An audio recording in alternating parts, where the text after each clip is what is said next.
ఈ వీడియోలో baby throw చేసే కండిషన్ని ఫిట్స్ ఆర్ సీజర్స్ అంటారు.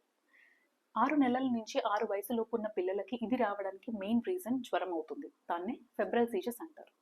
ఈ వీడియోలో మనం ఎందుకు ఫెబ్రల్ సీజర్స్ వస్తాయి, దానికి ట్రీట్మెంట్ ఏంటి, అది వచ్చిన టైంలో మనం ఏ ప్రికాషన్స్ తీసుకోవాలి, అట్ ద సేమ్ టైం దీనికి లాంగ్ టర్మ్ అవుట్కమ్స్ ఏంటనేది తెలుసుకుందాం.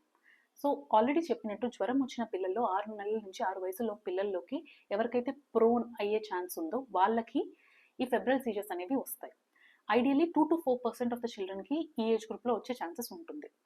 Peak age group around 18 months of age గ్రూప్లో వస్తుంది.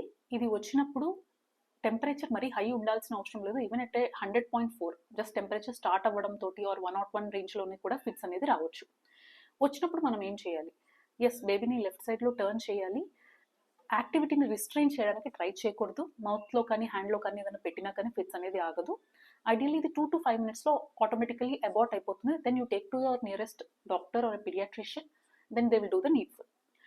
సెకండ్ థింగ్, ఇది వచ్చినప్పుడు ఇంకోసారి రాకుండా ఉండాలి అంటే ఏం చేయాలి అని అడిగితే, ఫస్ట్ థింగ్, ఫీవర్ వచ్చినప్పుడు కంట్రోల్ చేయడం పిల్లల్లో చాలా important. All you have to do is get the temperature down.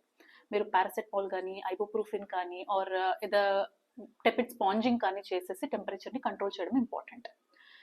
And ఎంతమంది పిల్లల్లో దీనివల్ల లాంగ్ టర్మ్ ప్రాబ్లమ్స్ ఉంటాయి?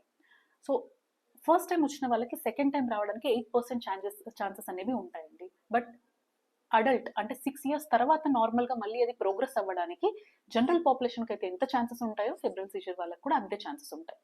కానీ ఫ్యామిలీ హిస్టరీలో పేరెంట్స్ కానీ గ్రాండ్ పేరెంట్స్కి కానీ ఉంటే ఆ ఛాన్సెస్ అనేవి కొంచెం పెరుగుతాయి. సో ఫెబ్రల్ సీజర్స్ వచ్చినప్పుడు పానిక్ అవ్వకుండా ఫస్ట్ బేబీని కంఫర్ట్ చేయండి. And at the same time next time రాకుండా ప్రివెంట్ చేయాలి అంటే ఫీవర్ని కంట్రోల్ చేయండి. Happy parenting.